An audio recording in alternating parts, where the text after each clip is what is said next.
మీకు కూడా ఇలానే జరుగుతుందా? మన చేతిలో డబ్బులున్నప్పుడేమో అంగిట్లో ఆఫర్‌లుండవు. అంగిట్లో ఆఫర్‌లు ఇచ్చేటప్పుడేమో మన చేతిలో పైసలుండవు.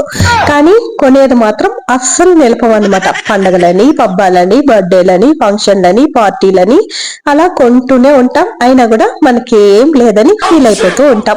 దీంట్లో ఆఫర్‌లున్నప్పుడు కొనుంటే ఇంకొంచెం డబ్బులు తగ్గుంటుందేమో, ఆఫర్‌లున్నప్పుడు కొనుంటే ఇంకొంచెం ఎక్కువ కొనుంటామేమో అని తెగ ఫీల్ అయిపోతూ ఉంటాం. వాడేం ముట్టాలా ఏంటి అంగడోడు? ఏదో పాత వస్తువులన్నీ తీసుకొచ్చి మనకు ఆఫర్ల పేర్ల పైన అమ్మేస్తూ ఉంటాడు. దాన్ని మనం ఆఫర్ ఆఫర్ అని చెప్పేసి కొనిపెట్టుకునేస్తూ ఉంటాం.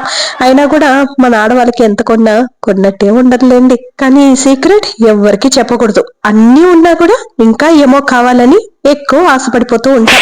ఆశపడచ్చు కానీ మనకున్నంతలో బతికి చూపించడమే గెత్తుగా ఉంటుంది కదా.